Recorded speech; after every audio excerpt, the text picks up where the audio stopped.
നമസ്കാരം. ഇന്ന് നമ്മളോടൊപ്പം അതിഥിയായിട്ടുള്ളത് പ്രമുഖ മാധ്യമ പ്രവർത്തകനായ ഖാദർ കരിപ്പടിയാണ്.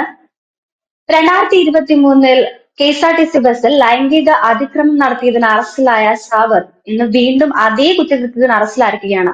ഈ വിഷയത്തിൽ താങ്കളുടെ നിലപാട് എന്താണ്? എനിക്ക് ഈ വിഷയത്തിൽ ആദ്യം തന്നെ ഉണ്ടായിരുന്ന നിലപാടെന്ന് പറയുന്നത് ഈ വ്യക്തി ആ കുറ്റകൃത്യം ചെയ്തിട്ടുണ്ട് എന്നുള്ളത് തന്നെയായിരുന്നു. ഇതിന്റെ ഏതൊരു ഘട്ടത്തിലും ഈ പറയുന്ന വിഷയത്തിൽ സവാദ് ഈ കേസിലെ പ്രതിയാണെന്ന് ആരോപിക്കപ്പെടുന്ന വ്യക്തി എന്നതിനപ്പുറത്ത് അയാൾ അത് ചെയ്യും എന്നൊരു തോന്നൽ എൻ്റെ ഉള്ളിലുണ്ടായിരുന്നു. കാരണം എന്താന്ന് വെച്ച് കഴിഞ്ഞാൽ ഈ സംഭവം നടക്കുന്ന സമയത്തുണ്ടായിരുന്ന തോന്നലുകളെക്കാൾ കടുപ്പമേറിയത് ഞാൻ എൻ്റെ ചാനലിൽ പുറത്തുവിട്ട ഒരു പെൺകുട്ടിയുടെ ഒരു ദൃശ്യമുണ്ട്. അതായത് ആ പെൺകുട്ടി സ്വന്തം ഉമ്മയെക്കുറിച്ച് പറയുന്ന കാര്യങ്ങളാണ്. ആ പെൺകുട്ടിയുടെ ഉമ്മ പലരെയും ഹണി ട്രാപ്പ് ചെയ്യുന്നത് കൊണ്ട് പെൺകുട്ടിക്ക് ഉണ്ടാകുന്ന വിഷയങ്ങൾ, അവസ്ഥകൾ ആ പെൺകുട്ടിയുടെ ആയിരുന്നു എൻ്റെ ചാനലിൽ വന്ന് തുറന്നു പറഞ്ഞത്. ആ സമയത്ത് എനിക്ക് അവർ അയച്ചു തന്നിരുന്ന ഒരു വാട്സപ്പ് സ്ക്രീൻഷോട്ടിൽ ഈ ഉമ്മയുടെ ചാറ്റ് ലിസ്റ്റിൽ സവാദ് എന്ന് പറയുന്ന ആയിരുന്നു. ഇയാൾ ഈ ഉമ്മയുടെ ഈ ചാറ്റ് ലിസ്റ്റിലേക്ക് നിരന്തരം ലൈംഗിക ആവശ്യത്തിന് വേണ്ടിയിട്ട് ഇങ്ങനെ അപേക്ഷിക്കുന്നത് പോലത്തെ ഒരു വിഷയമായിരുന്നു. അപ്പൊ അത് കണ്ടപ്പോൾ സത്യം പറഞ്ഞു കഴിഞ്ഞാൽ ഞാൻ ഷോക്കായി പോയി. കാരണം ഇവന് ഒരു ലൈംഗിക രോഗമാണോ, അല്ലെങ്കിൽ ഒരു സാധാരണഗതിയിൽ ഉണ്ടാകുന്ന പോലത്തെ ഒരു ഫ്രസ്ട്രേറ്റഡ് ആയിട്ടുള്ള ഒരു മനുഷ്യൻ എനിക്ക് തന്നേ പറ്റൂ എന്ന് പറയുന്ന നടക്കുന്ന ചാറ്റുകൾ. ആ ചാറ്റ് കണ്ട ഉടൻ ഞാൻ തീരുമാനിച്ച ഒരു കാര്യമാണ്, ഇവനൊരു പൂട്ടിട്ട് കൊടുക്കണം. ഇവനൊരു പൂട്ടിട്ട് കൊടുക്കണം എന്ന് പറഞ്ഞു കഴിഞ്ഞാൽ ഈ പുരുഷ കമ്മീഷൻ ടീമൊക്കെ ഇടപെട്ട് അവരൊക്കെ തെറ്റിദ്ധരിക്കപ്പെട്ടു പോയതാണ് ഫാക്ട്. അങ്ങനെ തെറ്റിദ്ധരിക്കപ്പെട്ടു പോകാതെ ഇവനൊരു പൂട്ടിടണം എന്ന് ഞാൻ ചിന്തിച്ചതായിരുന്നു. പക്ഷെ ഒടുവിൽ ഇവനൊരു പൂട്ട് വീണു എന്നറിഞ്ഞപ്പോൾ തൃശൂർ ഈസ്റ്റ് പോലീസ് സ്റ്റേഷനിലെ CI SHO വിളിക്കുകയും ഈ വിവരം കൺഫേം ചെയ്തത് ഞാനാണ്. അപ്പോൾ അത്രയും ഇയാൾ കേവലം ഒരാളല്ല, ഈ പറയുന്ന ഇരയാക്കപ്പെട്ട ഒരു പെണ്ണല്ല ഇയാളുടെ കസ്റ്റഡിയിലുള്ളത്. ഞാൻ ഇതുമായി ബന്ധപ്പെട്ട് സ്റ്റോറി ഇട്ടപ്പോൾ തന്നെ നിരവധി പെൺകുട്ടികൾ ഇയാളുടെ അതായത് ഇതേ ബസ്സിൽ നിന്നുള്ള ഇതേ ചെയ്തിക്ക് ഇരയാക്കപ്പെട്ടിട്ടുള്ള നിരവധി ആളുകൾ എന്നെ അടക്കം സമീപിച്ചിട്ടുണ്ട്. അപ്പൊ ഇതിന്റെ ഒരു പ്രശ്നം എന്താന്ന് വെച്ച് കഴിഞ്ഞാൽ, ഇപ്പോ മസ്താനി എന്തായാലും മസ്താനിയുടെ പേരും കാര്യങ്ങളൊക്കെ പരസ്യമായിട്ട് പറഞ്ഞത് കൊണ്ട് തന്നെ നമുക്ക് അവരുടെ പേര് പറയുന്നതിൽ കുഴപ്പമില്ല, അവർക്ക് അതിൽ പറയുന്നതിൽ പ്രശ്നമില്ല എന്ന് തന്നെ ഞാൻ വിചാരിക്കുന്നു. മസ്താനി ഈ വിഷയവുമായി ബന്ധപ്പെട്ട് ഇട്ടിരുന്ന വീഡിയോ അവർ ധരിക്കുന്ന വസ്ത്രത്തിലേക്കോ അവർ ധരിക്കുന്ന മറ്റുള്ള കാര്യങ്ങളിലേക്കൊന്നും അല്ല പോകേണ്ടത്. മറിച്ചിട്ട് അവർ പറഞ്ഞിരുന്ന കാര്യത്തെ നമ്മൾ ഒട്ടും ഗൗരവത്തിൽ സമൂഹം കണ്ടില്ല എന്നുള്ളതാണ്. കാരണം അത് കാണേണ്ടതായിരുന്നു. അതെന്തുകൊണ്ട് അത്ര നിസ്സാരമാക്കി കണ്ടു എന്നുള്ളതാണ് എനിക്ക് തോന്നിയിട്ടുള്ളത്. അയാൾ എത്ര കൂളായിട്ടാണ് അതിനുശേഷം വന്നിട്ട് വീഡിയോ ചെയ്തത് നിങ്ങളൊക്കെ കണ്ടിട്ടില്ലേ? ആ യുവതി, ഈ പറയുന്ന മസാനി എന്ന് പറയുന്ന യുവതി എന്റെ വാട്സപ്പിലേക്ക് അയച്ച ഒരു ശബ്ദ സന്ദേശമുണ്ട്. ആ ശബ്ദ സന്ദേശം കേട്ടപ്പോ വല്ലാതെ എനിക്ക് സങ്കടമായി പോയി. കാരണം അവൾ പറയുന്നത് ഞാൻ എന്തു ചെയ്യുന്നു എന്നുള്ളതിനൊക്കെ അടിസ്ഥാനത്തിൽ ഞാൻ പറഞ്ഞ ഒരു സത്യമുണ്ടല്ലോ, ആ സത്യത്തിന്റെ പേരിൽ എനിക്ക് നേരെ ഉണ്ടായ ആക്രമണം. അതായത് അവര് ലുലു മാളിലേക്ക് പോയപ്പോൾ ലുലു മാളിൽ വെച്ചിട്ട് അവരെ പലരും മോശമാക്കി, സിബ് എന്ന് പറഞ്ഞിട്ട് മോശമാക്കി അവരെ ചിത്രീകരിച്ചു എന്നുള്ള വേദനാജനകമായ ഒരു അവസ്ഥ അവർ പറയുകയുണ്ടായി. നോക്കൂ, ഞാൻ ഇപ്പോഴും ഈ പറയുന്നത് പോലെ ആരെങ്കിലും അനുകൂലിച്ചിട്ട് പറയുന്നൊന്നുമല്ല. മറിച്ചിട്ട് ഒരാൾ സത്യസന്ധമായിട്ടുള്ള ഒരു കാര്യം പൊതുജനങ്ങൾക്ക് മുന്നിൽ എത്തിച്ചിട്ടും ആ സത്യം പറഞ്ഞതിന്റെ പേരിൽ അവർ ഇരയാക്കപ്പെട്ട വേട്ടയാടലിന് നമ്മൾ എന്ത് തിരിച്ചു കൊടുക്കുമെന്നാണ് എനിക്ക് ചോദിക്കാനുള്ളത്. എന്താണ് നമ്മൾ അവർക്ക് തിരിച്ചു കൊടുക്കുക? ഒരിക്കലുമില്ല. സവാദിനെതിരെ എനിക്ക് പറയാനുള്ളത്, സവാദിന്റെ ഇത്തരം പ്രവണതയിൽ ഇരയാക്കപ്പെട്ടു പോയിട്ടുള്ള ഈ പറയുന്ന ഒരുപാട് സ്ത്രീകളുണ്ട്. അതിൽ ഒരു മതവിഭാഗത്തിലൊന്നും അല്ല ഉള്ളത്. എല്ലാം ഇപ്പൊ എനിക്ക് പേഴ്സണൽ ഒരുപാട് മതവിഭാഗപ്പെട്ട ആളുകളുണ്ട്.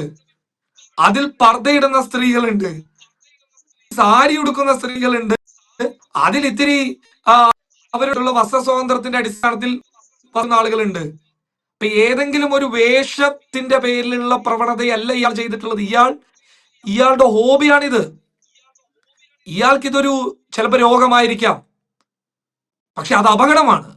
രോഗമാണ് എന്ന് പറഞ്ഞിട്ട് അയാൾ ആ രോഗത്തിനുള്ള ചികിത്സ ഉണ്ടാക്കി കൊടുക്കണം. എനിക്ക് പറയാനുള്ളത് സവാദിന്റെ നാട്ടുകാരോടാണ്. പ്രിയപ്പെട്ട സവാദിന്റെ നാട്ടുകാർ തെറ്റിദ്ധരിക്കപ്പെട്ടു പോയിരിക്കുകയാണ്. അവരെ തെറ്റിദ്ധരിപ്പിച്ചിരിക്കുകയാണ്. ആ തെറ്റിദ്ധാരണയിൽ നിന്ന് പുറത്തു വന്ന് ഇയാൾ ജയിലിൽ നിന്ന് വന്നതിന് ശേഷം ഇയാൾക്ക് കൃത്യമായിട്ടുള്ള ചികിത്സയാണ് കൊടുക്കേണ്ടത്. ഇതേപോലെ വേറൊരുത്തനുണ്ട്. ഈ അടുത്ത് ഞാൻ റിപ്പോർട്ട് ചെയ്ത ഒരു കേസ് ഉണ്ട്. ഏകദേശം 4ഓളം കേസുകൾ, പീഡന കേസ് അയാൾക്കുണ്ട്. അപ്പൊ അയാൾക്ക് ഇതുപോലെയുള്ള രോഗം എന്നാണ് പറയുന്നത്. നിഷാൽ എന്നാണ് അയാളുടെ പേര്. അപ്പൊ അയാൾക്ക് ഇതുപോലെയുള്ള രോഗം എന്നാണ് പറയുന്നത്. ഈ രോഗമുള്ള ആളുകളെ എന്താ ഇന്ത്യൻ നിയമവ്യവസ്ഥ ചെയ്യേണ്ടത്? അവരെ പുറത്തേക്കല്ല വിടേണ്ടത്.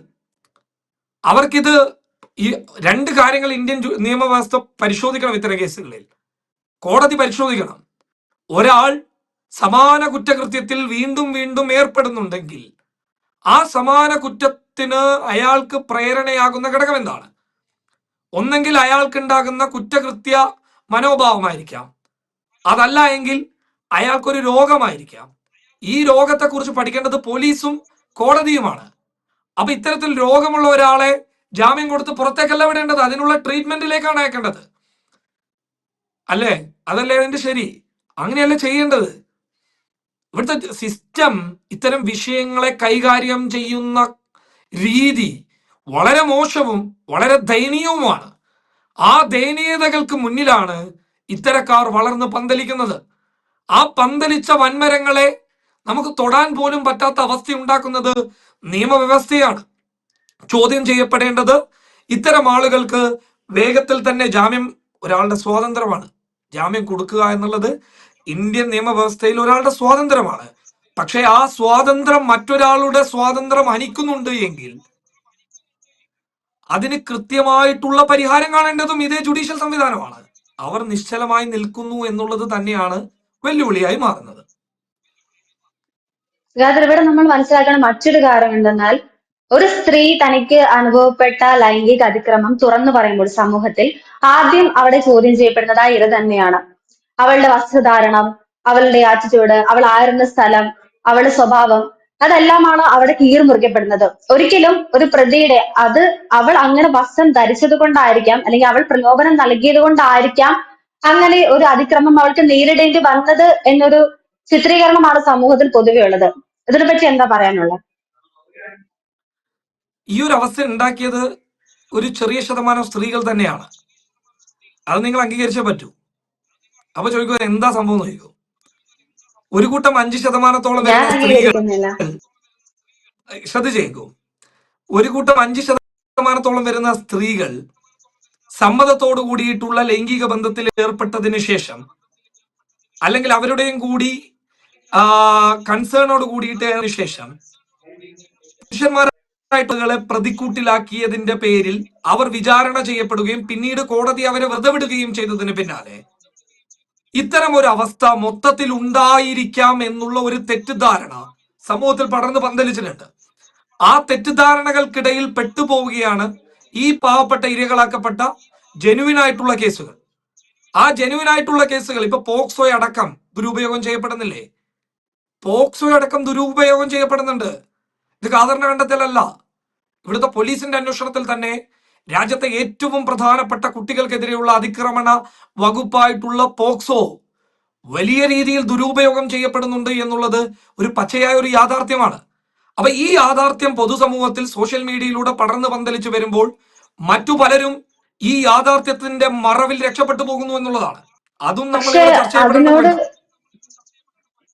നമ്മളത് ചർച്ച ചെയ്യണം. പക്ഷെ ഇപ്പൊ ഖാദർ പറഞ്ഞതുപോലെ ഒരു ഭാഗം ഒരു ഫേക്ക് കുറ്റകൃത്യം അല്ലെങ്കിൽ ഒരു ഫേക്ക് അലിഗേഷൻ നടത്തുന്നത് കൊണ്ട് ഇങ്ങനെയുള്ള ആളുകൾ രക്ഷപ്പെടുന്നു എന്നുള്ളതിനോട് ഞാൻ യോജിക്കുന്നില്ല. അങ്ങനെ ഒരു അഭിപ്രായം എനിക്കില്ല. ഞാൻ പറഞ്ഞത് അത് ഒരു വിഭാഗം ഈ 5% വരുന്ന ആളുകളുടെ ഇത്തരം പ്രവണതകൾക്ക് ഇരയാക്കപ്പെടുന്നത് ഈ ജെനുവിൻ കേസുകളാണെന്നാണ് ഞാൻ പറഞ്ഞിട്ടുള്ളത്. അതൊരു ഇപ്പോ ഉദാഹരണത്തിന് സോഷ്യൽ മീഡിയയിൽ ഒരു സാധനം വന്നു കഴിഞ്ഞാൽ ആ സംഭവങ്ങളെ അടിസ്ഥാനപ്പെടുത്തിയിട്ടായിരിക്കും അടുത്ത വിചാരണകൾ നടക്കുക. നമ്മൾ ഒരു ഫാക്ട് ഉൾക്കൊള്ളുക എന്നുള്ളതാണ്. സോഷ്യൽ മീഡിയയിൽ ഒരു സംഭവം വന്നു, ആ സംഭവത്തിനെ അടിസ്ഥാനപ്പെടുത്തിയിട്ടായിരിക്കും മറ്റുള്ള കാര്യങ്ങൾ വിചാരണ ചെയ്യപ്പെടുക. ഇപ്പോൾ മസ്താനിയുടെ കേസിൽ മസ്താനിക്ക് നീതി കിട്ടിയോ? ഇല്ല. അവരനുഭവിച്ച ആ പീഡനങ്ങൾക്ക് ഇതൊരു പ്രതിവിധിയായോ? ഇല്ല. അപ്പോൾ നിങ്ങൾ ഇന്ത്യൻ ഭരണഘടന ഒരു സ്ത്രീക്കോ ഒരു പുരുഷനോ ഒരു മനുഷ്യനോ നൽകുന്ന സ്വാതന്ത്ര്യം നിങ്ങൾ ഉൾക്കൊള്ളാൻ തയ്യാറാകണം എന്നുള്ളതാണ്. അത് ഏത് മത കാഴ്ചപ്പാടിനപ്പുറത്തും നിങ്ങൾ അത് ഉൾക്കൊള്ളുക, ആരായാലും ഉൾക്കൊള്ളുക. ഒരാൾക്കുള്ള വസ്ത്ര സ്വാതന്ത്ര്യത്തിന് മേലിൽ ഒരു ക്രൈമിനെ വെള്ളപൂശാൻ ആരും ശ്രമിക്കരുത്.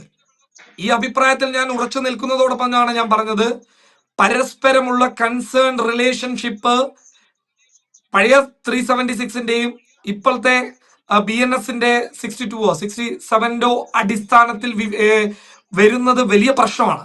കൺസേൺ റിലേഷൻഷിപ്പുകളൊക്കെ പീഡനമാക്കി മാറ്റി തുടങ്ങിയ സമയത്താണ് ജനങ്ങൾ തെറ്റിദ്ധരിക്കപ്പെടാൻ പോയത്. നീ അങ്ങനെ പോയത് കൊണ്ടല്ലേ, നീ അങ്ങനെ നിന്നു കൊടുത്തത് കൊണ്ടല്ലേ എന്നൊരു തോന്നൽ ആരാ ഉണ്ടാക്കിയത്? ഈ കള്ള പരാതികൾ കൊടുക്കുന്ന ഒരു കൂട്ടം, എല്ലാവരും അല്ലട്ടോ, 95% ജനുവിനാണ്.